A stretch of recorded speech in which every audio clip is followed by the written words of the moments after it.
Baik pemirsa, polisi terus memperdalam pemeriksaan kejiwaan Jessica Kumala Wongso dan hingga kemarin Jessica masih diperiksa oleh psikiater di Rumah Sakit Cipto Mangunkusumo, Jakarta. Pemeriksaan ini guna menyempurnakan berkas kasus kematian tidak wajar Wayan Mirna. Penyidik Polda Metro Jaya terus memperdalam pemeriksaan kejiwaan tersangka kasus kematian Wayan Mirna, Jessica Kumala Wongso. Sejak kemarin, Jessica menjalani pemeriksaan psikiatri dengan metodologi khusus, sehingga memerlukan waktu untuk mengobservasi tingkah laku Jessica. Hasil pemeriksaan kejiwaan Jessica akan menjadi senjata penyidik untuk menjerat Jessica di persidangan. Jadi kalau berkas, kami sudah firm dengan alat bukti, konstruksi kasus yang perbuatan sesuai pasal 340 sudah firm. Nah, sekarang yang jadi problem adalah mengapa yang bersangkutan melakukan. Alasannya hanya yang tahu, hanya yang bersangkutan. Jangankan mengaku melakukan, ya, apalagi motif, ya, mengaku saja tidak. Nah, sekarang itu yang jadi korban kan temannya. Kan aneh, semua juga berpikir, jangankan Anda, kami juga berpikir kok temannya bisa keracunan.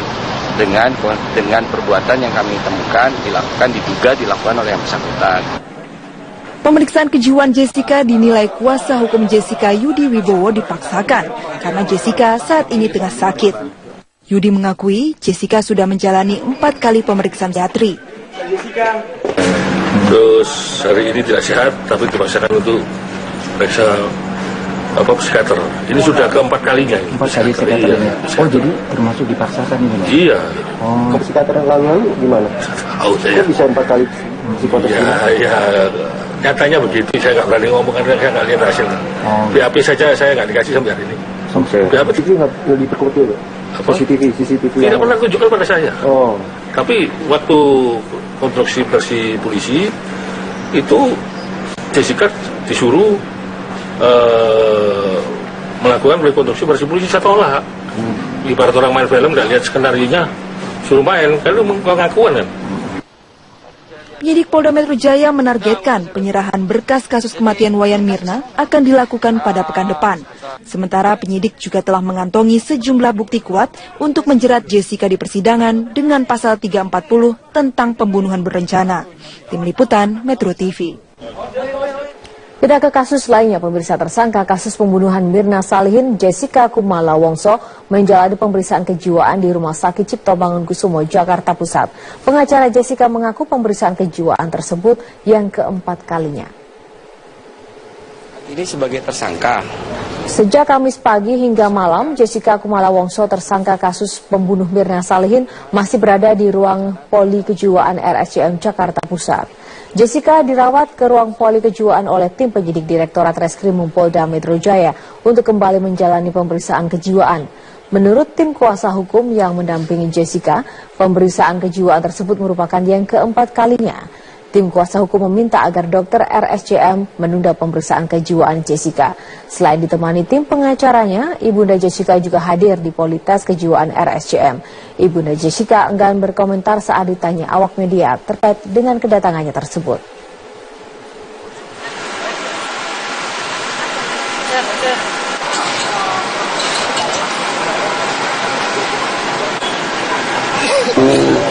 Bagaimana momen-momennya kami sudah melihat, dia berusaha menghilangkan, itu sudah kami sudah pahami.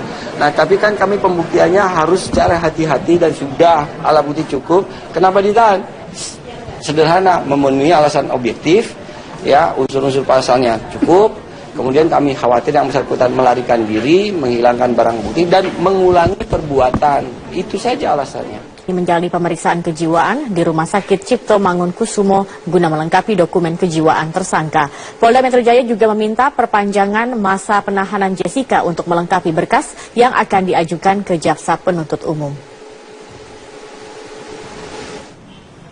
Penyidik Polda Metro Jaya terus menyempurnakan berkas kasus kematian tidak wajar Wayan Mirna Salihin, wanita yang tewas sesaat setelah menyeruput kopi di Cafe Olivier 6 Januari lalu. Guna melengkapi dokumen kejiwaan tersangka, Jessica Kumala Wongso Kamis 11 Februari menjalani pemeriksaan kejiwaan di Rumah Sakit Cipto Mangunkusumo, Jakarta Pusat. Sebelumnya, Jessica telah melakukan pemeriksaan psikologi forensik yang dilakukan 4 psikolog dari Mabes Polri dan 3 lainnya dari luar. Sementara itu, Polda Metro Jaya juga meminta perpanjangan masa penahanan Jessica selama 20 hari kepada Kejaksaan Tinggi untuk melengkapi berkas yang akan diajukan ke Jaksa Penuntut Umum. Namun hingga saat ini, Polda Metro Jaya masih menunggu jawaban dari pihak Kejaksaan Tinggi. Kita menganalisa supaya komprehensif. Ya, nanti dihadirkan di sidang pengadilan analisa ahli terhadap karakter kejiwaan yang bersangkutan, mengapa sampai melakukan.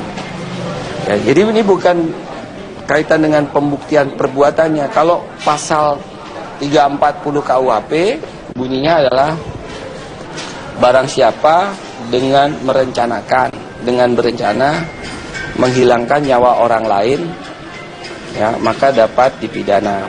Ancamannya 20 tahun. Penyidik Polda Metro Jaya menargetkan penyerahan berkas kasus kematian Wayan Mirna akan dilakukan pada pekan depan. Sementara penyidik juga telah mengantongi sejumlah bukti kuat untuk menjerat Jessica di persidangan. Tim Liputan Metro TV. Sejumlah wilayah di Sumatera terendam banjir, diantaranya di Binjai, Sumatera Utara, Pangkal Pinang, Kabupaten 50 Kota, serta di Jambi dan juga Ogan Komering Ulu, Sumatera Selatan. Tim Liputan Metro TV sudah tersebar di wilayah yang terkena banjir. Kita akan awali dengan informasi Eva Wondo yang saat ini berada di Pangkal Pinang. Eva, bagaimana kondisi terkini setelah sebelumnya sebagian besar wilayah Pangkal Pinang terendam banjir kemarin? Ya, Robert. Pasca banjir yang masih terjadi hingga saat ini di kota Pangkal Pinang, ada sekitar 4.800 warga di kota Pangkal Pinang yang mengungsi di sejumlah titik di kota Pangkal Pinang. Ada sekitar 35 titik pengungsian yang tersebar di 7 kecamatan di kota Pangkal Pinang. Salah satunya di tempat saya berdiri saat ini, yaitu di posko pengungsian rumah dinas Wali Kota Pangkal Pinang. Ada sekitar 300 warga Pangkal Pinang yang mengungsi di sini yang berasal dari sejumlah kecamatan. Salah satunya adalah Kecamatan Taman Sari yang memang menjadi salah satu kecamatan terdampak terparah akibat banjir. Dan saat ini proses distribusi makanan, pakaian, dan juga obat-obatan masih terus dilakukan di posko utama ini, karena ini juga menjadi posko utama dari distribusi yang nantinya ini akan disebarkan di sejumlah titik-titik pengungsian. Ada 35 titik pengungsian di kota Pangkal Pinang. Sementara untuk kondisi kesehatan dari pengungsi yang ada di kota Pangkal Pinang ini terpantau di rumah dinas Wali Kota Pangkal Pinang ada sekitar 150 hingga 100 atau 150-an warga yang menderita sakit. Di antaranya yaitu sakit alergi, gatal-gatal, kemudian diare, dan ISPA. Sementara sekitar 50 anak-anak ini terserang sakit, di antaranya sakit ISPA dan juga diare serta gatal-gatal. Dan saat ini dari posko pengungsian di rumah dinas Wali Kota disediakan tim medis dari rumah sakit umum dan juga dari dinas sosial serta dinas kesehatan untuk kembali menjamin kesehatan dari para pengungsi. Dan sekitar 10 pengungsi ini yang menderita sakit telah dirujuk ke sejumlah rumah sakit yang ada di kota Pangkal Pinang.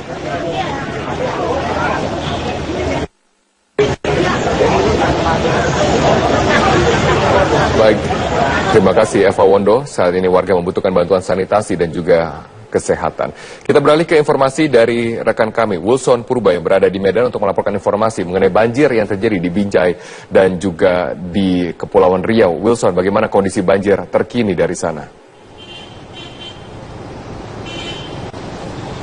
Ya, Robert, saat ini di kota Medan dan juga di kota Binjai ini banjir sudah mulai surut sehingga pihak sekolah di kota Medan ini mulai membersihkan sekolahnya. Namun saat ini setidaknya ada 12 sekolah yang diliburkan karena pihak guru juga dibantu dengan petugas kebersihan dan dibantu beberapa siswa ini masih membersihkan sekolahnya dari genangan air dan juga lumpur yang dibawa banjir pada saat banjir beberapa waktu lalu. Sementara di kabupaten, maksud kami sementara di Kota Binjai, pasca banjir warga juga mulai membersihkan puing-puing rumahnya yang rusak maupun hancur. Dan di Kota Binjai sendiri ini ada 3.400 rumah yang terendam banjir dan ada 10 rumah yang hancur. Sehingga saat ini pihak korban dari banjir mulai mengumpulkan barang-barang berharga milik mereka yang terseret banjir. Sementara jika di Kota Medan dan di Kota Binjai banjir sudah mulai surut, Robert, namun di Kabupaten Kampar Riau ini masih dinyatakan darurat banjir karena masih merendam sedikitnya 15 kecamatan dan merendam puluhan ribu rumah dengan ketinggian bervariasi dan mencapai 3 meter. Sehingga ini para warga di Kabupaten Kampar mulai dievakuasi satu persatu dan juga sambil membawa barang-barang berharga milik mereka ke tenda-tenda pengungsian yang sudah didirikan pemerintahan provinsi setempat dan juga pihak BPBD. Robert. Baik Wilson, kita beralih ke rekan kami yaitu Nadia Atmaji dari Palembang, Sumatera Selatan yang akan melaporkan informasi banjir yang terjadi di Jambi dan juga di Kabupaten Oku. Nadia, bagaimana kondisi ketinggian air di sana saat ini? Ya Robert, saat ini saya akan melaporkan dari Ogan Komering Ulu Timur. Ini saat ini ketinggiannya dari 50 cm hingga 1 meter dan ini sangat berdampak di sektor pertanian. Dampak di sektor pertanian begitu dirasakan oleh setidaknya 130 petani karena yang pertama mereka menjadi gagal panen yang seharusnya mereka panen di bulan-bulan saat ini kemudian gagal karena padi terendam air banjir terlalu lama sehingga membusuk. Dan kedua, di lahan persawahan yang harusnya bisa ditanami padi kemudian tidak bisa ditanami karena genangan air banjir mencapai hingga 1 meter. Banjir merendam setidaknya 33 hektar yang tersebar di sejumlah kecamatan yang ada di Oku Timur, diantaranya adalah di Kecamatan Madang Suku 1, Kecamatan Semendawai Suku 3, dan juga Martapura. Biasanya tiap hektar ini bisa menghasilkan hingga 5 ton padi. Dan pada bulan-bulan inilah mereka harusnya sudah panen dan mendapatkan pemasukan dari padi yang berhasil mereka jual. Tetapi hari ini, saat ini mereka tidak bisa panen dan merugi sehingga hanya bisa pasrah karena kerugiannya mencapai 3 juta rupiah. Proses panen ini melalui berbagai tahapan, diantaranya adalah pembibitan, kemudian pembajakan, dan memakan waktu mulai 1 hingga 2 bulan, sehingga mereka berharap adanya bantuan dari pemerintah berupa bantuan pupuk dan juga bibit, karena mereka harus mengulang kembali proses penanaman padi dan hingga menjadi proses panen. Kemudian kita bergeser ke wilayah Jambi, di sini tepatnya di Kabupaten Bungo.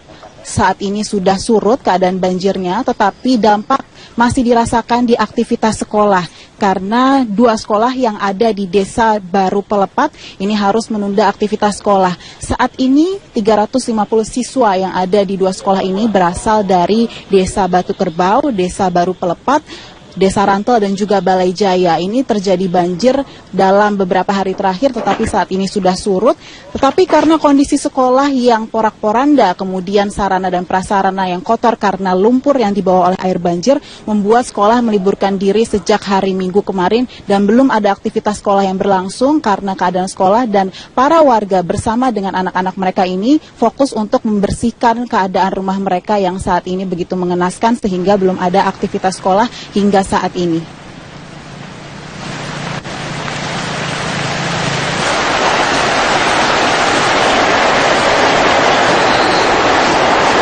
Demikian Robert dari Palembang, Sumatera Selatan, kembali ke studio. Baik, di Oku banjir merusak areal persawahan para petani. Terima kasih Nadia Atmaji atas informasi Anda dan juga sebelumnya Wilson Purba dan Eva Wondo. Pasca banjir besar yang melanda sejumlah kota di Sumatera dan Kalimantan, warga sudah mulai mencari barang yang masih dapat mereka selamatkan. BPBD mencatat akibat banjir, ribuan warga kehilangan tempat tinggal dan kerugian ditaksir mencapai miliaran rupiah. Banjir besar yang melanda kota Binjai, Sumatera Utara 2 hari lalu menyisakan duka bagi warga yang menjadi korban. Salah satu lokasi terparah yakni Kelurahan Mencirim, Kecamatan Binjai Timur. Ratusan rumah warga rusak karena diterjang derasnya air banjir setinggi 2 meter. 20 rumah hilang tersapu banjir dan tidak bisa ditempati lagi.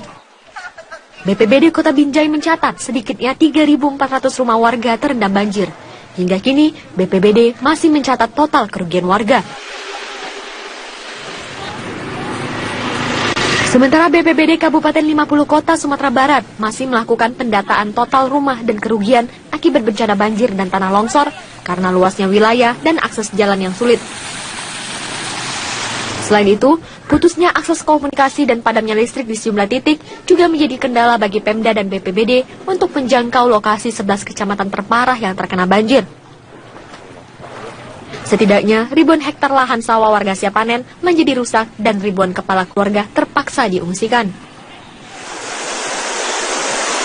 Akibat banjir luapan Sungai Kumba di Kabupaten Bengkayang, Kalimantan Barat, ratusan rumah terendam banjir dan memutus akses jalan kecamatan. Berdasarkan data dari Posko Penanganan Banjir Kabupaten Bengkayang, banjir setinggi 3 meter merendam ratusan rumah di 3 dusun. Tim Liputan Metro TV. Hujan yang mengguyur beberapa daerah dalam sepekan terakhir membuat sejumlah wilayah terendam banjir. Banjir juga mengakibatkan infrastruktur dan rumah warga rusak. Sebanyak 1.500 rumah warga di 4 desa di Kecamatan Kandang Haur, Kabupaten Indramayu, Jawa Barat terendam banjir. Bencana ini terjadi akibat meluapnya sejumlah sungai dan pasang air laut yang meningkat setiap harinya. Saat ini terdapat 4 desa yang terendam banjir dengan jumlah korban mencapai 6.500 jiwa. Banjir terparah terjadi di desa Eretan Wetan dengan jumlah rumah yang terendam mencapai 1.200 rumah. Banjir mengakibatkan kegiatan belajar mengajar di Sekolah Dasar Negeri 11 Purwoda di Grobogan, Jawa Tengah diliburkan. Seluruh ruang kelas tidak bisa digunakan karena terendam banjir. Seluruh ruang kelas tidak luput dari banjir.